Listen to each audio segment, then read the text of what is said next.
എല്ലാവർക്കും നമസ്കാരം. 10th physics ക്ലാസ്സിലേക്ക് സ്വാഗതം. നമ്മുടെ 5th ചാപ്റ്ററായ electric energy consumption and conservation ആണ് പഠിച്ചുകൊണ്ടിരിക്കുന്നത്. അപ്പോൾ നമ്മൾ കഴിഞ്ഞ ക്ലാസ്സിൽ എന്താണ് ഡിസ്കസ് ചെയ്ത് heating effect of electricity discuss ചെയ്തു. അപ്പോൾ അതിലെ ഹീറ്റിംഗ് കോയിലിനെ കുറിച്ച് പറഞ്ഞായിരുന്നു അല്ലേ. ഹീറ്റിംഗ് കോയിൽ അല്ലെങ്കിൽ ഇലക്ട്രിസിറ്റി ഫ്ലോ ചെയ്യുമ്പോൾ ഹീറ്റിംഗ് കോയിൽ ഉണ്ടാകുന്ന പ്രത്യേകതകൾ കണ്ടു. അപ്പം അവിടെ ഉപയോഗിക്കുന്ന ഹീറ്റിംഗ് കോയിൽ ഏതാണ്? നിക്രോം ആണെന്ന് നമ്മൾ കണ്ടായിരുന്നില്ലേ. നിക്രോമിന്റെ ക്യാരക്ടറിസ്റ്റിക്സും കാര്യങ്ങളൊക്കെ പഠിച്ചായിരുന്നു, ഇമ്പോർട്ടൻ്റ് ആണ്. നിങ്ങളത് കൃത്യമായിട്ട് മനസ്സിലാക്കി തന്നെ പഠിക്കുക കേട്ടോ. അപ്പം ഇലക്ട്രിസിറ്റി ഫ്ലോ ചെയ്യുമ്പോൾ അത് ഹീറ്റ് ഉണ്ടാകുന്നുണ്ട്. അപ്പം ഹീറ്റിന് ഉണ്ടാകുന്നതിന് സ്വാധീനിക്കുന്ന ഒരു ഘടകം ഏതാണ്? നമ്മൾ റെസിസ്റ്റൻസ് എന്ന് പറഞ്ഞായിരുന്നു അല്ലേ. റെസിസ്റ്റൻസ് ആണ് ഒരു ഘടകം എന്ന് കണ്ടു. ഇനി നമ്മൾ നോക്കാൻ പോകുന്നത് ഒരു കണ്ടക്ടറിൽ കൂടെ ഇലക്ട്രിസിറ്റി ഫ്ലോ ചെയ്യുവാണ്. ഒരു കണ്ടക്ടറിലൂടെ ഇലക്ട്രിസിറ്റി ഫ്ലോ ചെയ്യുമ്പോൾ അതെന്ത് സംഭവിക്കുന്നുണ്ട്? ഹീറ്റ് പ്രൊഡ്യൂസ് ചെയ്യുന്നുണ്ട്. അപ്പം ഹീറ്റ് പ്രൊഡ്യൂസ് ചെയ്യുമ്പോൾ അതിനെ സ്വാധീനിക്കുന്ന ഘടകങ്ങൾ ഏതൊക്കെയാണെന്ന് നമുക്ക് നോക്കാം. നമ്മൾ ഒന്ന് കണ്ടായിരുന്നു റെസിസ്റ്റൻസ് ഇമ്പോർട്ടൻ്റ് ആണെന്നുണ്ടോ, അല്ലെങ്കിൽ റെസിസ്റ്റിവിറ്റി ഇമ്പോർട്ടൻ്റ് ആണെന്ന് കണ്ടായിരുന്നു. അതുപോലെ തന്നെ മറ്റ് ഘടകങ്ങൾ ഏതൊക്കെയാണെന്നാണ് നമ്മൾ നോക്കാൻ പോകുന്നത്. എന്താ നോക്കിയേ, what are the factors that influence the heat producer in A conductor carrying current. അതായത് വൈദ്യുതി പ്രവഹിക്കുന്ന ഒരു ചാലകത്തിൽ ഉൽപ്പാദിക്കുന്ന താപത്തെ സ്വാധീനിക്കുന്ന ഘടകങ്ങൾ ഏതെല്ലാം എന്നാണ് നമ്മൾ നോക്കാൻ പോകുന്നത് കേട്ടോ. അതിനുവേണ്ടി ഇവിടെ ഒരു എക്സ്പെരിമെന്റ് നമ്മൾ ചെയ്യുവാണ്. ഇവിടെ എന്താണ്, ഇവിടെ ഒരു ബീക്കറിൻ്റെ അകത്തോട്ട് എന്താണ് എടുത്തിരിക്കുന്നത്? ഒരു 5 സെന്റിമീറ്റർ നീളമുള്ള ഒരു നിക്രോം കമ്പി എടുത്തിട്ടുണ്ട് കേട്ടോ. ഇവിടെ വെച്ചിട്ടുണ്ട് ഒരു 5 സെന്റിമീറ്റർ നീളം. ഇതാണ് കേട്ടോ ഒരു നിക്രോം കമ്പി ഉണ്ടോ, ഒരു നിക്രോം കമ്പി എടുത്തിട്ടുണ്ട്. പിന്നെ അതാണ് ഒരു ബാറ്ററി ഉണ്ട്. ഇവിടെ പറഞ്ഞിട്ടുണ്ട് ഒരു 6 വോൾട്ട് ബാറ്ററി എന്നാണ് പറഞ്ഞത്. ഒരു 6 വോൾട്ട് ബാറ്ററി ഉണ്ട്.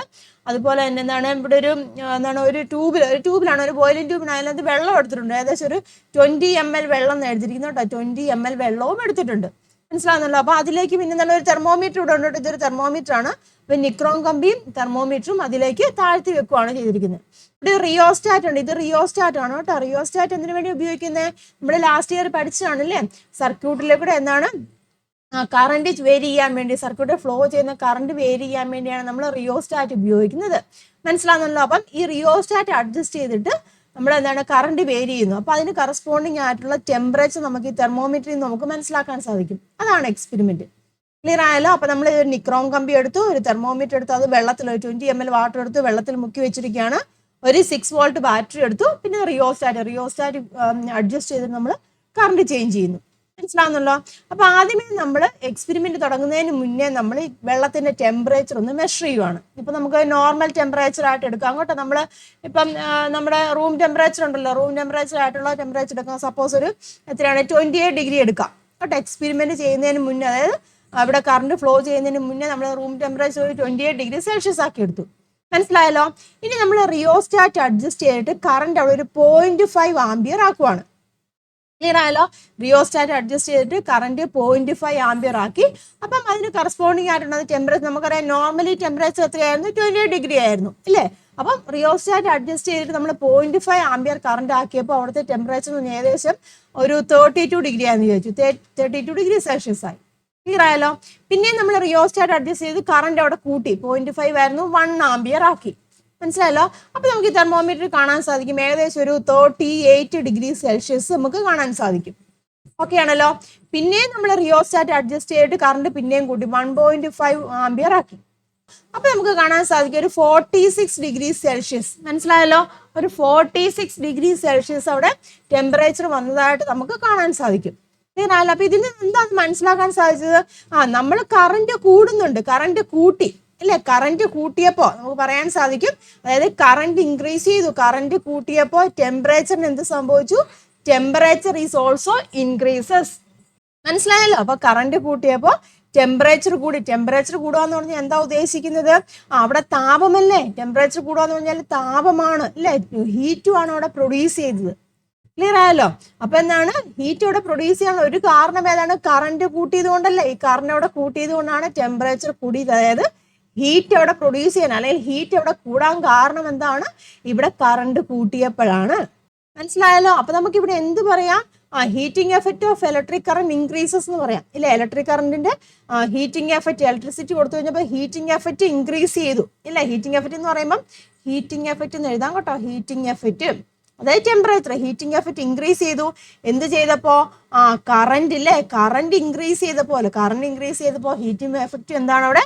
ഇൻക്രീസ് ചെയ്തു. അപ്പോൾ അതാ നോക്കി ഒരു കണ്ടക്ടറിലൂടെ നമ്മൾ നിക്രോമാണ് അതിലൂടെ കറണ്ട് കൊടുത്തു വിട്ടു. അപ്പോൾ എന്ത് സംഭവിച്ചു? ഹീറ്റ് പ്രൊഡ്യൂസ് ചെയ്താൽ ഹീറ്റ് കൂടി. അപ്പോൾ ഹീറ്റ് കൂടാനുള്ള ഒരു കാരണം ഏതാണ്? ഇവിടെ നമ്മൾ എന്താണ് ചെയ്തത്? കറണ്ട് അവിടെ ഇൻക്രീസ് ചെയ്യുവാണ് ചെയ്തത്. ഓക്കെ ആണല്ലോ. ഇനി അടുത്തൊരു എക്സ്പെരിമെന്റ് നോക്കാം. നമ്മൾ റിയോസ്റ്റാറ്റ് അഡ്ജസ്റ്റ് ചെയ്തിട്ട് അവിടുത്തെ കറണ്ട് എന്ന് പറഞ്ഞിരിക്കുന്നത് എത്രയാണ്? ഒരു 1 ആംപിയർ കറണ്ട് ആക്കി കേട്ടോ. ഇവിടുത്തെ കറണ്ട് ഈ സർക്യൂട്ടിലൂടെ ഫ്ലോ ചെയ്യുന്ന കറണ്ട് എന്ന് പറഞ്ഞിരിക്കുന്നത് ഒരു 1 ആംപിയർ കേട്ടോ. ഒരു 1 ആംപിയർ കറണ്ട് ആക്കി റിയോസ്റ്റാറ്റ് അഡ്ജസ്റ്റ് ചെയ്തിട്ട് എന്നിട്ട് നമ്മളിവിടെ എന്താണ് ചെയ്യുന്നത് നോക്കിയാൽ സമയം കേട്ടോ, സമയം പോകുന്നതനുസരിച്ചിട്ട് ടെമ്പറേച്ചറിന് എന്ത് മാറ്റമാണ് ഉണ്ടാകുന്നതെന്നാണ് നമ്മൾ നോക്കാൻ പോകുന്നത്. ക്ലിയർ ആയോ പറഞ്ഞത്? നമ്മൾ കറണ്ട് അവിടെ കോൺസ്റ്റന്റ് ആക്കി വെച്ചു, ഇതിലും കൂടെ പോകുന്ന കറണ്ട് 1 ആംപിയർ ആക്കി വെച്ചു. എന്നിട്ട് നമ്മൾ എന്താണ് സമയം പോകുന്നതനുസരിച്ച് ഓരോ 2, 4, 6 ഓരോ 2 മിനിറ്റിലും നമ്മൾ അത് ടെമ്പറേച്ചർ മെഷർ ചെയ്യുകയാണ്. അപ്പോൾ അതിനെ എക്സ്പെരിമെന്റ് ചെയ്ത് തുടങ്ങുന്നതിന് മുന്നേ നമുക്കറിയാം എത്രയായിരുന്നു? 28 ഡിഗ്രി സെൽഷ്യസ് ആയിരുന്നു ടെമ്പറേച്ചർ. മനസ്സിലായല്ലോ. പിന്നെ കുറച്ച് സമയം കഴിഞ്ഞു 2 മിനിറ്റ് കഴിഞ്ഞപ്പോൾ അല്ലെ 2 മിനിറ്റ് കഴിഞ്ഞ് വിചാരിച്ചു. അപ്പോൾ ഏകദേശം നോക്കുമ്പോൾ ഏകദേശം ഒരു 31 ഡിഗ്രി സെൽഷ്യസ് ആയെന്ന് വിചാരിച്ചു. ഒരു 2 മിനിറ്റ് കഴിഞ്ഞപ്പോൾ അല്ലേ, അപ്പോൾ 4 മിനിറ്റ് അപ്പൊ നോക്കുമ്പോൾ മനസ്സിലാക്കാൻ സാധിക്കും ഒരു ഏകദേശം ഒരു 34 ഡിഗ്രി സെൽഷ്യസ് വന്നു. പിന്നെ ഒരു 2 മിനിറ്റ് കഴിഞ്ഞപ്പോൾ അത് 6 ആണ് കേട്ടോ. അപ്പൊ അവിടെ നോക്കുമ്പോൾ ഒരു 38 ഡിഗ്രി സെൽഷ്യസ് ആ വന്നെന്ന് വിചാരിച്ചു. ക്ലിയർ ആയല്ലോ. അപ്പൊ ഇവിടെ എന്താണ് സംഭവിച്ചത്? ഇവിടെ സമയം ഇല്ലേ, ടൈം ഇല്ലേ, സമയം അല്ലെങ്കിൽ ടൈം അവിടെ കൂട്ടുക ചെയ്തത്. ടൈം കൂട്ടിയപ്പോൾ ഇവിടെ എന്ത് സംഭവിച്ചു? ടെമ്പറേച്ചർ അവിടെ കൂടി, അതായത് താപം കൂടി. മനസ്സിലാകുന്നുണ്ടോ? അവിടെ നമ്മൾ ഒരു പർട്ടിക്കുലർ കറണ്ട് അവിടെ വെച്ചു. പിന്നെന്താണ്? സമയം കൂടുന്നതനുസരിച്ച്, സമയം ഇൻക്രീസ് ചെയ്യുന്നതനുസരിച്ച് ടെമ്പറേച്ചർ എങ്ങനെയാണ്? അതായത് ഈ വെള്ളത്തിന്റെ ടെമ്പറേച്ചർ അല്ലേ, വെള്ളത്തിന്റെ ടെമ്പറേച്ചർ ആണ് അവിടെ കൂടിയത്. ക്ലിയർ ആയല്ലോ. അപ്പൊ ഇതിൽ നിന്ന് നമുക്ക് എന്താണ് മനസ്സിലാക്കാൻ സാധിക്കുന്നത്? വെള്ളത്തിന്റെ ടെമ്പറേച്ചർ കൂടാന്ന് വെച്ചാൽ ഹീറ്റ് ആവുകയാണ് ചെയ്യുന്നത് അല്ലേ. അപ്പൊ എന്താണ്? ഇവിടെ നമുക്ക് ഹീറ്റ് ആകാൻ കാരണം എന്താണ്? സമയം കൂടിയപ്പോ റൈസ് ഓഫ് ടെമ്പറേച്ചർ എന്താണ് കാണിക്കുന്നത്? Electric current produces heat energy. ഇല്ല, ഇലക്ട്രിക് കറന്റ് എന്താണ്? ഹീറ്റ് എനർജി ഉണ്ടാകുന്നതാണ് നമുക്ക് മനസ്സിലാക്കാൻ സാധിച്ചത്. അതായത് heating effect of electric current ഇവിടെയും കൺഫേം ആയില്ലേ? ക്ലിയർ ആയാ പറഞ്ഞത്? അതായത് നമ്മൾ സമയം അവിടെ ഇവിടുത്തെ ഫാക്ടർ ഏതാണ്? ടൈം ആണ് അല്ലേ. ഇവിടെ ഹീറ്റ് പ്രൊഡ്യൂസ് ചെയ്യാനുള്ള ഒരു ഫാക്ടർ ഏതാണ്? സമയമാണ്. സമയം കൂടിയപ്പോൾ എന്ത് സംഭവിച്ചു? ഹീറ്റ് അവിടെ പ്രൊഡ്യൂസ് ചെയ്തു. അപ്പൊ നമ്മൾ കഴിഞ്ഞ എക്സ്പെരിമെന്റിൽ എന്താണ് കണ്ടത്? ഇവിടെ ഹീറ്റ് പ്രൊഡ്യൂസ് ചെയ്യാനുള്ള ഒരു കാരണം എന്താണ്? കറന്റ് ആണല്ലേ, കറന്റ് ആണെന്ന് പറഞ്ഞു. ഇനി ഇവിടുത്തെ കേസിൽ എന്താണ്? ഹീറ്റ് പ്രൊഡ്യൂസ് ചെയ്യാൻ അല്ലെങ്കിൽ ഹീറ്റ് ഇൻക്രീസ് ചെയ്യാൻ ഒരു അടുത്ത കാരണം ഏതാണ്? ഇവിടെ എന്താണ്? സമയമാണ്, ടൈം എന്നും പറയാം. അപ്പൊ 2 ഫാക്ടർ നമ്മൾ കണ്ടു. ക്ലിയർ ആയല്ലോ. ഇനി അടുത്തൊരു എക്സ്പെരിമെന്റ് നമുക്ക് നോക്കാം. എന്താന്ന് നോക്കിയേ, ഇവിടെ ഒരു കണക്ഷൻ കൊടുത്തിട്ടുണ്ട്. സർക്യൂട്ട് ഡയഗ്രം ആണ്. ഈ സർക്യൂട്ട് ഡയഗ്രത്തിൽ എന്തൊക്കെയാണ് കൊടുത്തിരിക്കുന്നത് നോക്കിയേ. ഒരു അലുമിനിയം വയർ ഉണ്ട്. ഓക്കെ ആണല്ലോ. ഒരു അലുമിനിയം വയർ ഉണ്ട്. പിന്നെ എന്താണ്? തുല്യ നീളമാണ് കേട്ടോ. അലുമിനിയം വയർ ഒരു നിക്രോം വയറുമാണ് കേട്ടോ. അലുമിനിയം നിക്രോമും ഇതിന്റെ രണ്ടിന്റെയും ലെങ്ത് ഒരുപോലെയാണ്. ക്ലിയർ ആയല്ലോ. രണ്ടിന്റെയും ലെങ്ത്, അലുമിനിയത്തിന്റെ നിക്രോമിന്റെ സെയിം ലെങ്ത് ആണ്. സെയിം എന്താണ്? ഏരിയ ഓഫ് ക്രോസ് സെക്ഷൻ ആണ്. ചേതല പരപ്പളം ഉണ്ടല്ലോ, same area of cross section ആക്കിയാന്ന് വിചാരിച്ചു. വ്യത്യാസം ഒന്നുമില്ല. Same length, same area of cross section കേട്ടോ. നിക്രോമും അലുമിനിയമാണ്. ക്ലിയർ ആയാലോ. സർക്യൂട്ടിൽ കണക്ട് ചെയ്തിരിക്കുന്ന ഒരു അമീറ്റർ വെച്ചിട്ടുണ്ട്, ഒരു 9 വോൾട്ട് എലിമിനേറ്റർ വെച്ചിട്ടുണ്ട്, റിയോസ്റ്റാറ്റും ഉണ്ട്. സർക്യൂട്ട് ക്ലോസ് ആക്കി. ക്ലിയർ ആയല്ലോ. ഇവിടെ നമ്മൾ ചെയ്യുന്നത് എന്താണെന്ന് വെച്ചാൽ ഇവിടെ ഉപയോഗിച്ച് ഏകദേശം ഒരു 2 മിനിറ്റ് സമയം സർക്യൂട്ടിലൂടെ കറണ്ട് കടത്തി വിടുക കേട്ടോ. ഇതൊരു എലിമിനേറ്ററിൽ കൂടെ നമ്മൾ 2 മിനിറ്റ് സമയം എന്താണ് സർക്യൂട്ടിലൂടെ കറണ്ട് കടത്തി വിടുക. അപ്പൊ കുറച്ച് സമയം കഴിയുമ്പോൾ നമ്മൾ എന്താണ് ടെക്സ്റ്റ് ബുക്കിൽ പറഞ്ഞിരിക്കുന്നത്, ഈ 2 അലൂമിനിയം വയറും നിക്രോമും ഉണ്ടല്ലോ, ഇതിന്റെ രണ്ടിന്റെയും മുകൾ ഭാഗത്തോട്ട് ഓരോ കഷ്ണം കനം കുറഞ്ഞ പേപ്പർ വയ്ക്കാനാണ് പറഞ്ഞിരിക്കുന്നത്. ക്ലിയർ ആയല്ലോ. എക്സ്പീരിയൻസ് മനസ്സിലായല്ലോ. സർക്യൂട്ട് ക്ലോസ് ആക്കി. അലുമിനിയം ആണ്, നിക്രോം ആണ്, രണ്ടും സെയിം ലെങ്ത് കേട്ടോ. സെയിം ലെങ്ത് ഇല്ലേ, സെയിം ലെങ്ത് ആണ് അലുമിനിയത്തിനും ഇല്ല, അലുമിനിയത്തിന് സെയിം ലെങ്ത്, അതുപോലെ തന്നെ നിക്രോമിനും ഇല്ലേ, നിക്രോമിനും സെയിം ലെങ്ത്. അതുപോലെ ഏരിയ ഓഫ് ക്രോസ് സെക്ഷൻ കേട്ടോ. Area of cross section, area of cross section എങ്ങനെയാണ്? സെയിം ആണ് രണ്ടിനും. എന്നിട്ട് ഒരു 2 മിനിറ്റ് നേരമാണ് നമ്മളിവിടെ സപ്ലൈ കൊടുക്കുന്നത്, കറണ്ട് ഫ്ലോ ചെയ്യുന്നത്. എന്നിട്ട് ഒരു ചെറിയ കനം കുറഞ്ഞ പേപ്പർ ഇതിന്റെ അടുത്ത് കൊണ്ട് അല്ലെങ്കിൽ ഇതിന്റെ രണ്ടിന്റെയും മുകൾ ഭാഗത്തോട്ട് വെക്കുക. അപ്പൊ എന്തായിരിക്കും നമുക്ക് ഒബ്സർവ് ചെയ്യാൻ സാധിക്കുന്നത്? പെട്ടെന്ന് ഈ നിക്രോമില്ലേ ഇല്ലേ, നിക്രോമിന്റെ അവിടെ വെച്ചപ്പോ നമുക്കറിയാതെ പെട്ടെന്ന് ഒരു കത്തുന്ന ഒരു ഇതിലേക്ക് വരുന്ന കാണാൻ സാധിക്കും. പേപ്പർ അല്ലേ. അസമയം അലൂമിനിയത്തിന് അത്രയ്ക്ക് എഫക്റ്റ് വന്നിട്ടില്ല. നിക്രോമിന്റെ അത്രയും എഫക്റ്റ് അലൂമിനിയത്തിനോട് കാണാൻ സാധിക്കില്ല. നിക്രോമിനോടെ വെക്കുമ്പോഴേ നമ്മൾ പഠിച്ചത്, നിക്രോമിന്റെ പ്രത്യേകതകളൊക്കെ പഠിച്ചായിരുന്നില്ല. പെട്ടെന്ന് റെഡ് ഹോട്ട് കണ്ടീഷൻ ആവും, അതായത് പെട്ടെന്ന് ഹീറ്റ് അല്ലേ, ഹീറ്റ് അവർ പ്രൊഡ്യൂസ് ചെയ്യുന്നതാണ് നിക്രോം എന്ന് പറയുന്നത്. അലൂമിനിയം അത്ര ഉണ്ടോ? ഇല്ല. ക്ലിയർ ആയല്ലോ? അപ്പൊ വിച്ച് കണ്ടക്ടർ ബിക്കംസ് ഹോട്ടർ? ഏത് കണ്ടക്ടർ ആണ് അവിടെ കൂടുതൽ ചൂടായത്? ഏതായിരിക്കാം? നിക്രോം ആണ് അവിടെ കൂടുതലായിട്ട് ചൂടായത്. The magnitude of current in the nichrome wire and aluminium wire is, രണ്ടിൽ കൂടെ വന്ന കറന്റ് എങ്ങനെയാണ്? സെയിം കറന്റ് ആണ്. കാരണം ഇത് സീരീസ് കോമ്പിനേഷൻ ആണ്, ശ്രേണി രീതിയിലാണ് കണക്ട് ചെയ്തിരിക്കുന്നത്. അപ്പൊ സെയിം കറന്റ് ആണ് ഇതിൽ ഫ്ലോ ചെയ്യുന്നത് അല്ലെ? രണ്ടിലൂടെയുള്ള കറന്റ് എങ്ങനെയാണ്? സെയിം ആണ്. ഇനി the resistance of nichrome wire and aluminium wire, രണ്ടിന്റെയും റെസിസ്റ്റൻസ് എങ്ങനെയാണ്? നമ്മൾ കഴിഞ്ഞ ക്ലാസ്സിൽ പഠിച്ചതല്ലേ? നിക്രോമിന്റെയും അലുമിനിയത്തിന്റെയും കമ്പയർ ചെയ്യുകയാണെങ്കിൽ റെസിസ്റ്റൻസ് ഏതിനാണ് കൂടുതൽ? കൂടുതൽ പ്രതിരോധമുള്ളത് ഏതിനാണ്?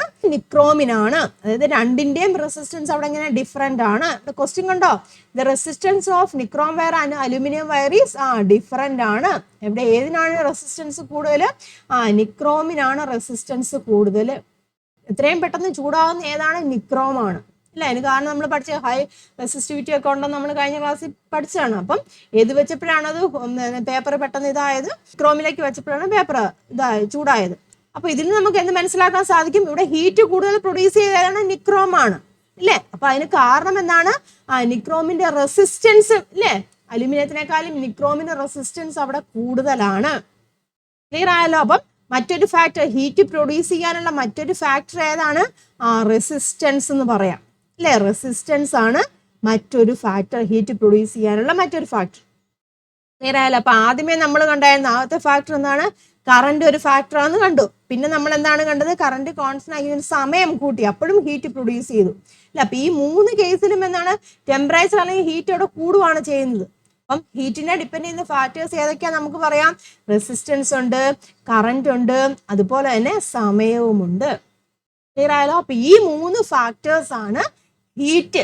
ഒരു കണ്ടക്ടറിലൂടെ ഇലക്ട്രിസിറ്റി കടന്നു പോകുമ്പോൾ അവിടെ ഉൽപ്പാദിക്കപ്പെടുന്ന താപം ഉണ്ടല്ലോ, അല്ലെങ്കിൽ താപത്തിന്റെ അളവിനെ സ്വാധീനിക്കുന്ന മൂന്ന് ഘടകങ്ങൾ ഏതൊക്കെയാണ്? റെസിസ്റ്റൻസ്, കറന്റ്, സമയം എന്ന് പറയാം. അലുമിനിയം കമ്പിയേക്കാൾ പ്രതിരോധം കൂടുതൽ നിക്രോമാണ്, അതുകൊണ്ടാണ് പെട്ടെന്ന് ചൂടായത്. ആണല്ലോ? അപ്പൊ മറ്റൊരു ഫാക്ടർ ഏതാണ്? റെസിസ്റ്റൻസ് ആണ്. അപ്പം മനസ്സിലാക്കുക. അപ്പൊ എന്ത് പറയാം?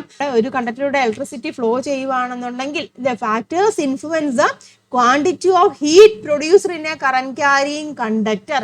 അതായത് കറണ്ട് പ്രവഹിക്കുന്ന ഒരു ചാലകത്തിൽ ഉൽപ്പാദിപ്പിക്കുന്ന താപത്തിന്റെ അളവിനെ സ്വാധീനിക്കുന്ന ഘടകങ്ങൾ ഏതൊക്കെയാണ്? കറന്റ് ഒരെണ്ണം, പിന്നെ ഏതാണ്? സമയം അല്ലെ? ടൈം കണ്ടു. പിന്നെ ഏതാണ് അടുത്തൊരു ഫാക്ടർ? റെസിസ്റ്റൻസ്. മൂന്നാമത്തെ ഫാക്ടർ ഏതാണ്? റെസിസ്റ്റൻസ് ആണ്. അപ്പം ഹീറ്റിന് ഒരു കണ്ടക്ടറിലൂടെ കറണ്ട് ഫ്ലോ ചെയ്യുവാണെന്നുണ്ടെങ്കിൽ ആ ഹീറ്റിനവിടെ ഹീറ്റ് ഉൽപ്പാദിപ്പിക്കുന്നുണ്ട്, അതിനെ സ്വാധീനിക്കുന്ന ഘടകങ്ങൾ ഏതൊക്കെയാണ്? കറന്റ് ഇല്ല? അതായത് കറന്റ് കൂടുവാണെന്നുണ്ടെങ്കിൽ നമുക്ക് ഡയറക്ട്ലി പ്രപ്പോർഷൻ എന്ന് പറയാം. കറന്റ് കൂടുവാണെങ്കിൽ ഹീറ്റ് കൂടും. അതുപോലെ തന്നെ സമയം കൂടുവാണെങ്കിലും ഹീറ്റ് കൂടും ഇല്ല? അതുപോലെ തന്നെ എങ്ങനെയാണ്? റെസിസ്റ്റൻസും കൂടുവാണെങ്കിലും ഹീറ്റ് കൂടും. ശരിയല്ല? അപ്പൊ നമുക്ക് ഇങ്ങനെ എഴുതാലോ? ഡയറക്ട്ലി പ്രപ്പോർഷണൽ ടു IRT നമുക്ക് എഴുതാം. ഡയറക്ട്ലി പ്രപ്പോർഷണൽ ടു IRT എന്ന് എഴുതാം. ക്ലിയർ ആയല്ലോ? മനസ്സിലായല്ലോ? അപ്പൊ ഇത് ഞാനൊരു ബേസിക് ആയിട്ട് എഴുതിയാണ്. H പ്രപ്പോർഷണൽ ടു IRT ഞാൻ എഴുതിയതാണ്. കാരണം ഹീറ്റിനെ സ്വാധീനിക്കുന്ന ഘടകങ്ങൾ കറന്റ് ഉണ്ട്, അതുപോലെ റെസിസ്റ്റൻസും ഉണ്ട്, ടൈമും ഉണ്ട്. ഇത് ആദ്യമായിട്ട് കണ്ടുപിടിച്ച്, അതായത് വൈദ്യുതിവാഹിയായ ഒരു ചാലകത്തിൽ അല്ലെങ്കിൽ ഇലക്ട്രിസിറ്റി ഫ്ലോ ചെയ്യുന്ന ഒരു കണ്ടക്ടറിൽ ഉൽപ്പാദിപ്പിക്കപ്പെടുന്ന താപത്തിന്റെ അളവിനെ സ്വാധീനിക്കുന്ന ഘടകങ്ങളുണ്ടല്ലോ, ഇത് തമ്മിലുള്ള റിലേഷൻ കണ്ടുപിടിച്ചത് ജെയിംസ് പ്രെസ്കോട്ട് ജൂൾസ് എന്നൊരു ശാസ്ത്രജ്ഞനാണ് കേട്ടോ. ജെയിംസ് പ്രെസ്കോട്ട് ജൂൾ എന്ന് പറഞ്ഞിരിക്കുന്ന ഒരു സയന്റിസ്റ്റ് ആണ്. അപ്പം അദ്ദേഹം അതിന് ഫലമായിട്ട് ഒരു നിയമം ഉണ്ടാക്കി. ജൂൾസ് ലോ എന്ന് പറഞ്ഞൊരു ലോ ഉണ്ടാക്കി. അതായത് ഒരു കണ്ടക്ടറിലൂടെ ഇലക്ട്രിസിറ്റി ഫ്ലോ ചെയ്യുവാണെന്നുണ്ടെങ്കിൽ അവിടെ ഹീറ്റ് പ്രൊഡ്യൂസ് ചെയ്യുന്നത്. അപ്പൊ ഹീറ്റിനെ സ്വാധീനിക്കുന്ന ഘടകങ്ങൾ ഏതൊക്കെയാണ്? കറന്റ്, സമയം, അതുപോലെ തന്നെ റെസിസ്റ്റൻസ്. ക്ലിയർ ആണല്ലോ? അപ്പൊ നമുക്ക് ആ ലോ എന്ന് പറഞ്ഞു നോക്കാം എങ്ങനെയാന്നുള്ളത്. ആ ലോ പറയുന്നത് ദ ക്വാണ്ടിറ്റി ഓഫ് ഹീറ്റ് കേട്ടോ, ഇത് ക്വാണ്ടിറ്റി H ആണ് കേട്ടോ. The quantity of heat produced in a current carrying conductor is directly proportional to the current. Directly proportional to current ആണ്, പക്ഷെ ഒരു കാര്യമുണ്ട്, സ്ക്വയർ ഓഫ് ദി കറന്റ് ആണ് കേട്ടോ. കറന്റിന്റെ വർഗത്തിന് square of the current proportional to the current ഒരു factor ആണെന്ന് പറഞ്ഞ ഇവിടെ സ്ക്വയർ ഓഫ് ദി കറന്റ് ഉണ്ട് കേട്ടോ. Square of the current. Then പിന്നെന്താണ്? Resistance of the conductor and the time ഇല്ലേ? Time for which current flows. ഇതാണ് ജൂൾസ് ലോ. അപ്പം H പ്രപ്പോർഷണൽ ടു എന്താണ്? I²RT എന്ന് പറയാം. ഇതാണ് ജൂള് കേട്ടോ പ്രപ്പോസ് ചെയ്ത ലോ, ജൂൾസ് ലോ എന്ന് അറിയപ്പെടുന്നത്. വളരെ ഇമ്പോർട്ടൻ്റ് ആണ്. ഇത് വെച്ച് പ്രോബ്ലംസ് ചെയ്യാനുണ്ട്, റൂള് ചോദിക്കാറുണ്ട്, ഒരുപാട് കാര്യങ്ങൾ പഠിക്കാനുണ്ട് കേട്ടോ. This is a Joule's law. Clear ആയോ? അപ്പം നമുക്ക് എങ്ങനെ പറയാം, അതായത് വൈദ്യുതപ്രവാഹമുള്ള ഒരു ചാലകത്തിൽ ഉൽപ്പാദിപ്പിക്കപ്പെടുന്ന താപത്തിന്റെ അളവെന്ന് പറഞ്ഞിരിക്കുന്നത് എങ്ങനെയാണ്? കറന്റ്, അല്ലെങ്കിൽ കറണ്ട് പോകുന്നുണ്ട്, കറണ്ടിന്റെ വർഗം, കറണ്ട് സ്ക്വയർ എടുക്കും. എന്തുമാത്രം കറണ്ടാണ് അത്രയും പ്രപ്പോർഷനാണെന്നാണ് പറഞ്ഞിരിക്കുന്നത് കേട്ടോ. കറണ്ട് ഫ്ലോ ചെയ്യുന്നുണ്ട്, പക്ഷെ നമ്മൾ കറണ്ട് വർഗമാണ് എടുക്കുന്നത് കേട്ടോ. അതിന്റെ വർഗത്തിന് പ്രപ്പോർഷൻ, റെസിസ്റ്റൻസിന് പ്രപ്പോർഷൻ ആണ്. അതുപോലെ തന്നെ എന്താണ് അതിലൂടെ അത് എന്തുമാത്രം സമയമാണ് ഫ്ലോ ചെയ്യുന്നത്, ആ സമയത്തിനോട് പ്രപ്പോർഷൻ ആണ്. This is a Joule's law. Okay ആണല്ലോ, ഇമ്പോർട്ടൻ്റ് ആണ്. ഇത് ഇതേപടി പഠിക്കണം, ഇക്വേഷൻ എഴുതണം കേട്ടോ. ഇതാ ഇവിടെ കൊടുത്തിട്ടുണ്ട് ജൂൾസ് ലോ. അതേ സ്റ്റേറ്റ്മെന്റ് ഇതേപടി പഠിക്കണം കേട്ടോ, ചോദിക്കാറുണ്ട്. വെരി വെരി ഇമ്പോർട്ടൻറ്റ് ലോ ആണ് ജൂൾസ് ലോ എന്ന് പറയുന്നത്. The quantity of heat produced കേട്ടോ, quantity of heat produced in a current carrying conductor is directly proportional to the square of the current resistance of the conductor and the time for which the current flows. This is Joule's law. വൈദ്യുതപ്രവാഹമുള്ള ഒരു ചാലകത്തിൽ ഉൽപ്പാദിപ്പിക്കപ്പെടുന്ന താപത്തിന്റെ അളവ് ചാലകത്തിലൂടെയുള്ള കറന്റിന്റെ വർഗത്തിനും കേട്ടോ ചാലകത്തിന്റെ പ്രതിരോധത്തിനും വൈദ്യുതി പ്രവഹിക്കുന്ന സമയത്തിനും എങ്ങനെയായിരിക്കും? നേർ അനുപാതത്തിലായിരിക്കും. ഇതാണ് ജൂൾ നിയമം എന്ന് പറഞ്ഞിരിക്കുന്നത്. ഇത് ഇതേപടി പഠിക്കുക കേട്ടോ, ഒരു കാര്യങ്ങളൊന്നും മാറ്റാതെ ഇതേപടി തന്നെ പഠിക്കുക. അതുപോലെ തന്നെ ഇക്വേഷനും എഴുതിരിക്കുക കേട്ടോ. ഇക്വേഷൻ ഇതാണ്: if a current I flows through a conductor having resistance R for a time t according to Joule's law, the quantity of heat produced will be എങ്ങനെയാണ്? H is equal to കൊണ്ട് equation കണ്ട H is equal to I square RT. H is equal to I square RT ആണ് equation. R പ്രതിരോധമുള്ള ഒരു ഒരു conductor നമ്മൾ എടുക്കുക. ഇതാണെന്ന് വെച്ചാൽ കണ്ടക്ടർ, ഇതിന്റെ റെസിസ്റ്റൻസ് ആണ്, അതിലൂടെ കറണ്ട് ഫ്ലോ ചെയ്യുന്നുണ്ട്. ആ കറണ്ട് I ആണെന്ന് വിചാരിച്ചു, അത് T സമയത്തേന് ഫ്ലോ ചെയ്യുന്നുണ്ട്. അപ്പം എങ്ങനെ എഴുതാം? H പ്രപ്പോർഷണൽ ടു ആ കറണ്ട് വർഗം എന്നാ പറയുന്നത് കേട്ടോ, I square RT. ഇതാണ് നമ്മുടെ ഇക്വേഷൻ. ക്ലിയർ. അപ്പൊ അങ്ങനെയാവണമെങ്കിൽ ഹീറ്റ് പ്രൊഡ്യൂസ് ചെയ്യുന്ന പറഞ്ഞിട്ടുണ്ട്. ആ ഹീറ്റിന്റെ യൂണിറ്റ് ആണ് ഇവിടെ എഴുതിയിരിക്കുന്നത്, ജൂൾ ആണ് കേട്ടോ. SI യൂണിറ്റ് ഓഫ് ഹീറ്റ് എന്ന് വെച്ചാൽ ജൂൾ ആണ്. ഇത് ഇമ്പോർട്ടൻ്റ് ആണ്. ഇതൊക്കെ 1 മാർക്കിന്റെ ചോദിക്കാറ് നമ്മൾ പ്രോബ്ലം ചെയ്യുമ്പോൾ യൂണിറ്റ് ഒക്കെ എഴുതിയിരിക്കണം. ഓക്കെ ആണല്ലോ. This is a Joule's law. കാണാതെ തന്നെ പഠിക്കുക കേട്ടോ. കാണാതെ പഠിക്കുന്ന വെച്ചാൽ മനസ്സിലാക്കി പഠിക്കുക. The quantity of heat produced in a current carrying conductor is directly proportional to the square of the current. Square of the current അത് ഇമ്പോർട്ടൻ്റ് ആണ് കേട്ടോ. വെറുതെ കറണ്ട് എഴുതിയാൽ മിക്ക കുട്ടികളും തെറ്റിക്കുന്ന ഒരു കാര്യമാണ്. സ്ക്വയർ കാണില്ല, പ്രപ്പോർഷണൽ ടു ദ കറന്റ് എന്ന് എഴുതും. Square of the current important ആണ്. The resistance of the conductor and the time for which the current flow. This is a Joule's law. എന്നിട്ട് നിങ്ങൾ ഈ കാര്യങ്ങൾ എഴുതിയിരിക്കുക. If a current I flows through a conductor having resistance R for a time T, അല്ലേ? അതായത് R പ്രതിരോധമുള്ള ഒരു ചാലകത്തിൽ I current T സമയം പ്രവഹിക്കുകയാണെന്നുണ്ടെങ്കിൽ joule നിയമം അനുസരിച്ചിട്ട് അവിടെ ഉൽപ്പാദിക്കപ്പെടുന്ന താപത്തിന്റെ അളവ് എങ്ങനെയായിരിക്കും? H is equal to I square RT ആയിരിക്കും. ഇതിന്റെ SI യൂണിറ്റ് ഏതാണ്? ജൂളാണ്. SI യൂണിറ്റ് ഓഫ് ഹീറ്റ് ഏതാണ്? ജൂളാണ്. മനസ്സിലായല്ലോ? അപ്പം ഇക്വേഷൻ പഠിക്കുക, റൂള് പഠിക്കുക, ഇക്വേഷൻ പഠിക്കുക. അപ്പം ജൂൾസിനോട് ഇക്വേഷൻ ചോദിച്ചാൽ നമുക്ക് ബേസിക് ആയിട്ടുള്ള ഇക്വേഷൻ ചോദിച്ചാൽ എഴുതാം. H is equal to I square RT ആണ് ജൂൾസിനോട് ഇക്വേഷൻ. ഓക്കെ ആണല്ലോ. ഇനി നമുക്ക് പ്രോബ്ലം ഒക്കെ ചെയ്യാം. നേരത്തെ ചിലപ്പോൾ വേറെ എന്താണ്, ഇപ്പം കറണ്ട് തന്നിട്ടില്ല എന്ന് ചോദിച്ചു, വോൾട്ടേജ് തന്നിരിക്കുന്നു വിചാരിച്ചു. അപ്പൊ അല്ലെങ്കിൽ എന്താണ്, വേറെ ഫാക്ടർ റെസിസ്റ്റൻസ് തന്നിട്ടില്ല. ക്ലിയർ അല്ല? അപ്പൊ അങ്ങനെയൊക്കെ സിറ്റുവേഷൻ വരുവാണെന്നുണ്ടെങ്കിൽ നമുക്ക് ഈ ഇക്വേഷൻ ഒന്ന് റീഅറേഞ്ച് ചെയ്ത് എഴുതാം. നമ്മുടെ ഏതാണ് ഓംസ് ലോ അനുസരിച്ചിട്ട്. ഇതാ നോക്കുക, അക്കോർഡിംഗ് ടു ഓംസ് ലോ അനുസരിച്ച് നമുക്കറിയാം എന്താണ് V is equal to I into R ആണ് നമുക്കറിയാം. ക്ലിയർ ആയല്ലോ? അപ്പൊ അങ്ങനെയാവുകയാണെങ്കിൽ I എന്ന് പറഞ്ഞാൽ എന്താണ്? V/R എന്ന് എഴുതാലോ. ഇതിൽ നിന്ന് I is equal to V/R ആണ്. ഓക്കെ ആണല്ലോ. അപ്പൊ നമ്മുടെ ബേസിക് ഇക്വേഷൻ ഏതാണ്? H is equal to I square RT ആണ്. അതില് ഐയുടെ സ്ഥാനത്ത് നമ്മൾ എന്താണ് ഈ V/R കൊടുക്കുക. അപ്പൊ V/R I സ്ക്വയർ അല്ലേ, അപ്പം V/R all square into RT. മനസ്സിലാവുന്നുണ്ടോ? പറഞ്ഞു നമ്മുടെ ഇക്വേഷൻ ഏതാണ്? H is equal to I square RT ആണ്. ഓംസ് ലോ അനുസരിച്ചിട്ട് നമുക്ക് ഐനെ എങ്ങനെ എഴുതാം? V/R എന്ന് എഴുതാം. ക്ലിയർ ആയല്ലോ? അപ്പം equation H is equal to ഈ ഐയുടെ സ്ഥാനത്ത് നമ്മൾ ഈ V/R കൊടുത്തു. V/R ഓൾ സ്ക്വയർ, അപ്പൊ V square by R square എന്ന് വരും, ഇൻറ്റു RT എന്ന് കൊടുത്തു. ഈ ആറും ഇവിടുത്തെ ഒരു ആറും കൂടെ ക്യാൻസൽ ആയിപ്പോയി. അപ്പൊ എന്ത് വരും? H is equal to V square by R into T എന്ന് വന്നു. കണ്ടോ equation? H is equal to എന്താണ്? V square by R into T. അപ്പം ഇത് ഇക്വേഷൻ ആണ്. അപ്പൊ കറണ്ട് തന്നിട്ടില്ല നമുക്ക് ഡയറക്റ്റ് ആയിട്ട് ഈ ഇക്വേഷൻ അപ്ലൈ ചെയ്തിട്ട് നമുക്ക് കണ്ടുപിടിക്കാൻ സാധിക്കും. കറണ്ട് തന്നിട്ടില്ല എന്ന് ചോദിച്ചു, കറണ്ട് പ്രോബ്ലത്തിൽ കറണ്ട് തന്നിട്ടില്ല എന്നുണ്ടെങ്കിൽ നമുക്ക് ഈ ഇക്വേഷൻ ഉപയോഗിച്ചിട്ട് ഹീറ്റ് കണ്ടുപിടിക്കാം. ക്ലിയർ ആയല്ലോ.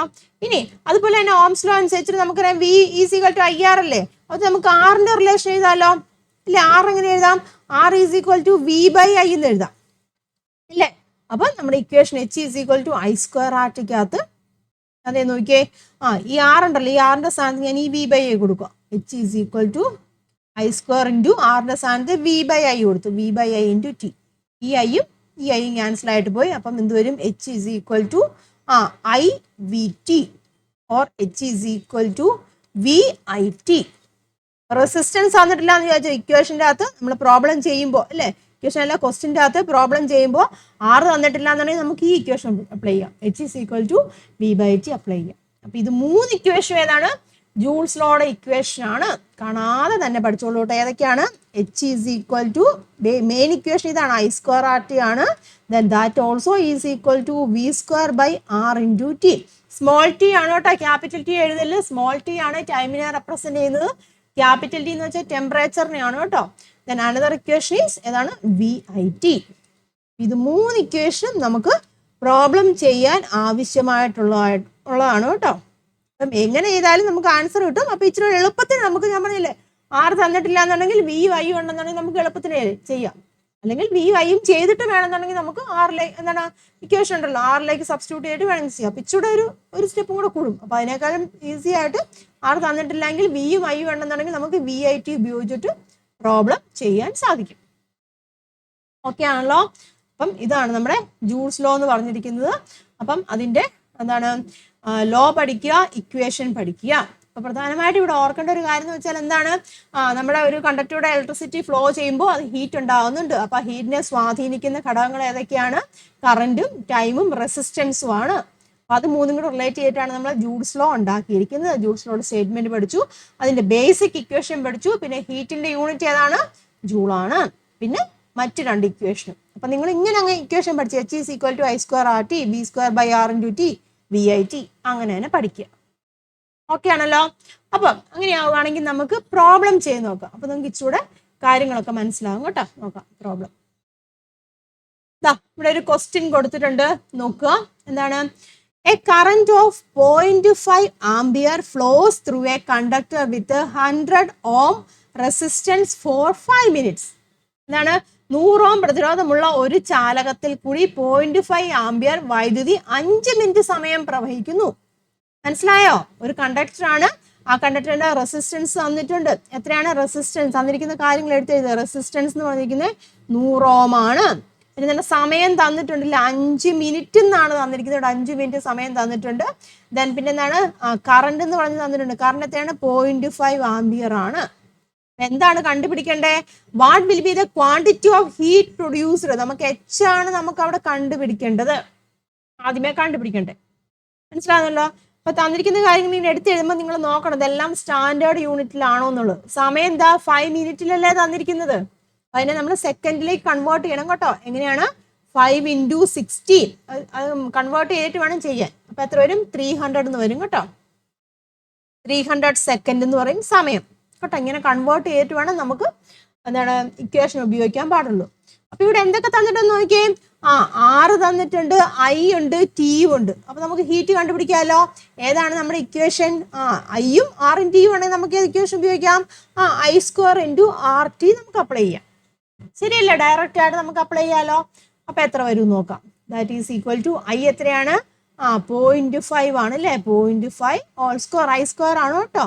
R എന്ന് പറഞ്ഞിരിക്കുന്നത് 100 ആണ്. T എന്ന് പറഞ്ഞിരിക്കുന്നത് 300 ആണ്. ഇതെങ്ങനെ വരും? 0.5 ഹോൾ² എന്ന് പറയുമ്പോൾ എന്താണ് വരുന്നത്? 0.25 എന്ന് വരും അല്ലേ. 0.25 എന്ന് വരും. ദെൻ ഇൻറ്റു 30,000 എന്ന് വരും അല്ലേ. ദെൻ ഇനി ഇത് മൾട്ടിപ്ലൈ ചെയ്യുക. അപ്പൊ എത്ര വരും?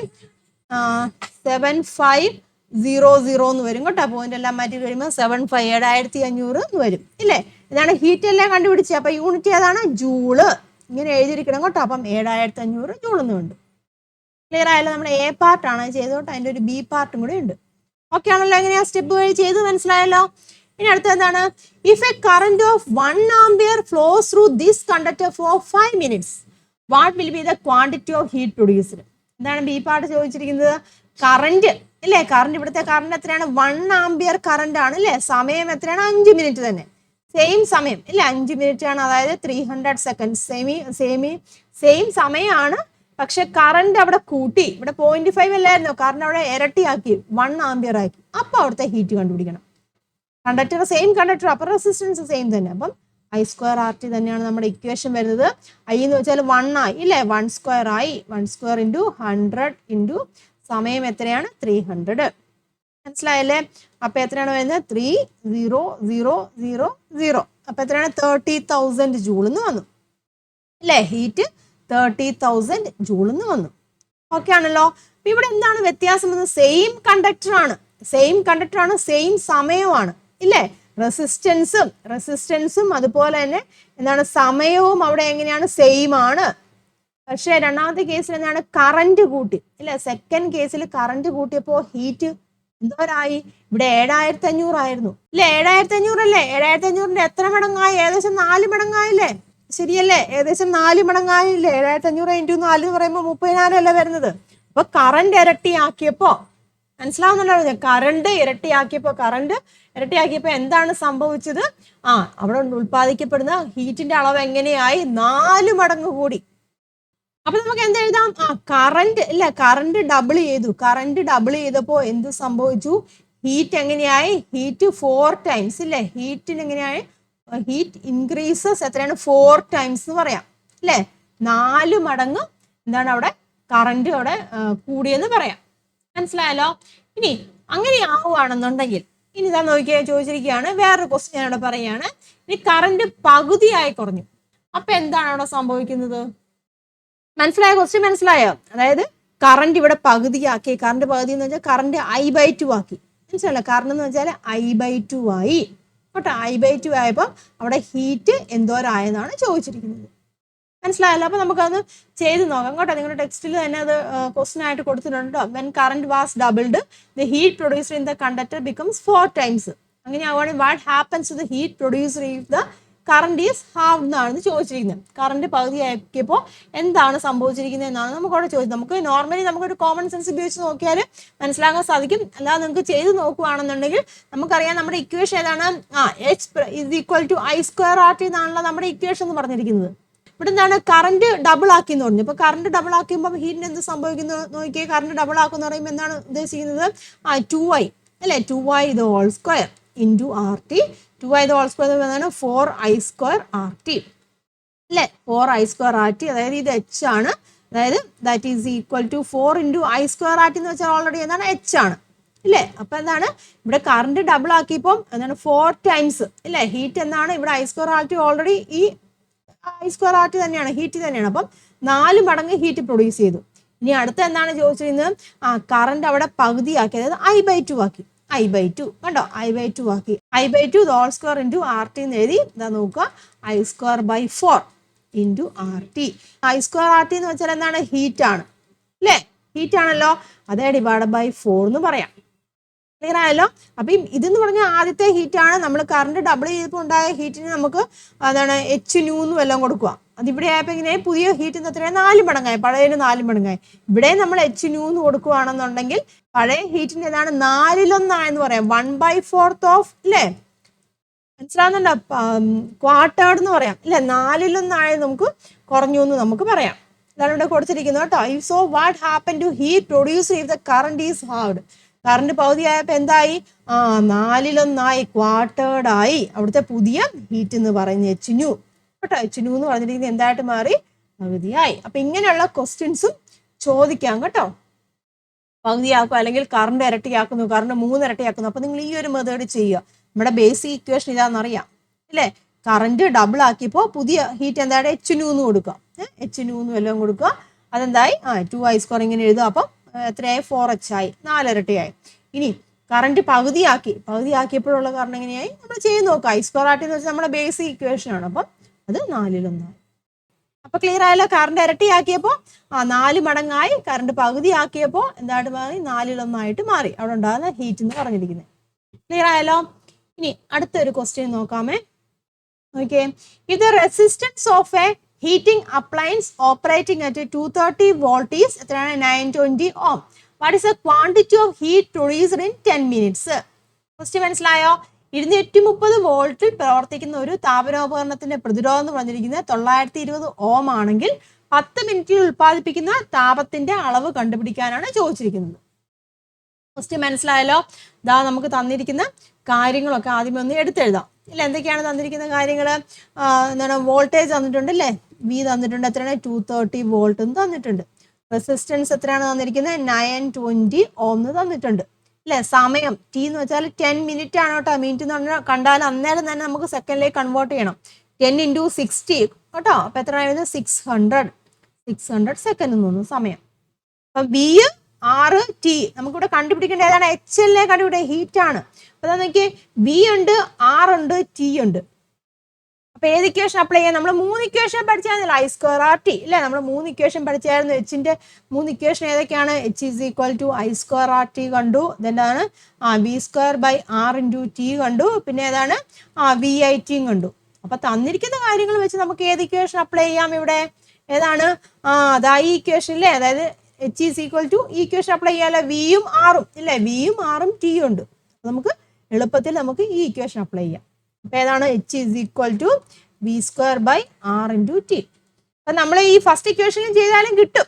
അതായത് നമ്മളവിടെ ഐ കണ്ടുപിടിക്കണം. അപ്പൊ വിയും ആറും തന്നിട്ടുണ്ട്. അപ്പൊ നമ്മൾ ഓംസ് ലോ ഉപയോഗിച്ചിട്ട് ഐ കണ്ടുപിടിച്ചിട്ട് വേണമെങ്കിൽ ഇതിലേക്ക് സബ്സ്റ്റിറ്റ്യൂട്ട് ചെയ്യാം. അങ്ങനെ ചെയ്താലും ആൻസർ കിട്ടും കേട്ടോ. അപ്പം നമുക്ക് ഒരു സ്റ്റെപ്പ് ഒഴിവാക്കാം നമുക്ക് ഈ ഒരു ഇക്വേഷൻ അപ്ലൈ ചെയ്യുവാണെങ്കിൽ. ഓക്കെ ആണല്ലോ. ഇവിടെ നമ്മൾ വാല്യൂസ് സബ്സ്റ്റിറ്റ്യൂട്ട് ചെയ്യുകയാണ്. അപ്പം വിയുടെ വാല്യൂ 230 ആണല്ലോ. അപ്പം 230 V² ആയതുകൊണ്ട് 230 × 230 /R എന്ന് പറഞ്ഞിരിക്കുന്നത് എത്രയാണ്? 920 ആണ്. ആറ് ടി എന്ന് പറഞ്ഞിരിക്കുന്നത് 600 ആണല്ലോ. ക്യാൻസൽ ചെയ്യാം. ഈ 600ഉം 920 കൂടെ ക്യാൻസൽ ചെയ്യാം കേട്ടോ. 2 വെച്ച് ചെയ്യുവാണെന്നുണ്ടെങ്കിൽ ഇവിടെ 460 വരും. ഇവിടെ എത്രയാണ്? 300 വരും അല്ലേ. പിന്നെ നമുക്കൊരു 2 വെച്ച് ചെയ്യാം. അപ്പം നമുക്കിവിടെ കിട്ടുന്ന 230 വരും. ഇവിടെ എത്രയാണ്? 150 വരും ഇല്ല. അതാ ഇവിടെ ഒരു 230 ഉണ്ട്, ഇവിടെ ഒരു 230 ഉണ്ട്. അത് ക്യാൻസൽ ചെയ്ത് പോകും. പിന്നെ എന്താണ് വരുന്നത്? 230 × 150 അല്ലേ. അതെന്ന് പറഞ്ഞിരിക്കുന്നത് 34,500 എന്ന് വരും കേട്ടോ. 34,500 ജൂൾ എന്ന് വരും ആൻസർ. അപ്പം ഹീറ്റ് ഇവിടെ ഉൽപ്പാദിപ്പിക്കപ്പെടുന്ന ഹീറ്റിന്റെ അളവല്ലേ ചോദിച്ചിരിക്കുന്നത്. അപ്പൊ ദാറ്റ് ഈസ് H = 34,500. എന്താണ് യൂണിറ്റ് എഴുതിയിരിക്കണം കേട്ടോ. ജൂള് യൂണിറ്റ് ഇമ്പോർട്ടൻ്റ് ആണ്. യൂണിറ്റ് എഴുതി വെക്കാതിരുന്നാൽ നിങ്ങളുടെ മാർക്ക് നഷ്ടമാകും കേട്ടോ. അപ്പം വെറുതെ ആൻസർ എഴുതി വെച്ചാൽ നിങ്ങൾ വിചാരിക്കും ശരിയാണല്ലോ, പക്ഷേ യൂണിറ്റ് എഴുതിയില്ല എന്നുണ്ടെങ്കിൽ മാർക്ക് പോകും. അപ്പോൾ ഇവിടെ ഉൽപ്പാദിപ്പിക്കപ്പെടുന്ന ഹീറ്റിന്റെ താപത്തിന്റെ അളവ് നമുക്ക് കിട്ടി. നമ്മളിപ്പോൾ ഇവിടെ ഉപയോഗിച്ച ഇക്വേഷൻ ഇതാണ് അല്ലേ, V²/R × T ആണ്. നമുക്ക് വേണമെന്നുണ്ടെങ്കിൽ H = I²RT വെച്ചിട്ടും ചെയ്യാം അല്ലേ. എങ്ങനെ ചെയ്യാം? ഐയുടെ വാല്യൂ ഇവിടെ തന്നിട്ടില്ല. അപ്പൊ നമ്മൾ V/R വെച്ചിട്ട് നമ്മൾ ഐയുടെ വാല്യൂ കണ്ടുപിടിക്കണം. I = V/R അല്ലേ. V എന്ന് പറഞ്ഞിരിക്കുന്നത് എത്രയാണ്? 230 / 920 അല്ലേ. ഇത് ചെയ്തിട്ട് നമുക്ക് ഐയുടെ വാല്യൂ കിട്ടും. എന്നിട്ട് ഇക്വേഷനിലേക്ക് സബ്സ്റ്റിറ്റ്യൂട്ട് ചെയ്യുകയും ചെയ്യാം. ക്ലിയർ ആണ്. ഇച്ചിരി ഒന്ന് രണ്ട് സ്റ്റെപ്പ് കൂടെ കൂടും. രണ്ടും ആൻസർ ഒരുപോലെ കിട്ടും. അപ്പൊ നമുക്ക് ഇവിടെ തന്നിട്ടുള്ള ഏതാണോ അതനുസരിച്ചിട്ടുള്ള ഇക്വേഷൻ ഉപയോഗിക്കുകയാണെങ്കിൽ ഇച്ചിരി ഈസി മെത്തേഡിൽ ചെയ്യാൻ സാധിക്കും. ക്ലിയർ ആയല്ലോ. അപ്പൊ that is the Joule's law. ഇത് വളരെ ഇമ്പോർട്ടൻ്റ് ആണ്. പ്രോബ്ലംസ് ഷുവർ ആണ് കേട്ടോ, പഠിക്കണം. ഒരു കണ്ടക്ടറിലൂടെ കറണ്ട് ഫ്ലോ ചെയ്യുന്നുണ്ട്, അല്ലെങ്കിൽ പാസ് ചെയ്യുമ്പോൾ അത് ഹീറ്റ് പ്രൊഡ്യൂസ് ചെയ്യുന്നുണ്ട്. എന്തുമാത്രം ഹീറ്റ് ആണ് പ്രൊഡ്യൂസ് ചെയ്യുന്നതിന് ഡിപ്പെൻഡ് ചെയ്യുന്ന ഫാക്ടേഴ്സ് ഏതൊക്കെയാണ്? കറന്റ്, റെസിസ്റ്റൻസ്, അതുപോലെ തന്നെ സമയമാണ്. അതിനെ റിലേറ്റ് ചെയ്യുന്ന ലോ ആണ് ജൂൾസ് ലോ എന്ന് പറഞ്ഞിരിക്കുന്നത്. ജൂൾസ് ലോ സ്റ്റേറ്റ് ചെയ്യാൻ പഠിക്കണം, അതിൻ്റെ ഇക്വേഷൻ പഠിക്കണം. അവിടെ നമ്മൾ അപ്ലൈ ചെയ്യുന്ന മറ്റ് 2 ഇക്വേഷൻസും കൂടെ നിങ്ങൾ പഠിക്കണം. ഓക്കെ ആണല്ലോ.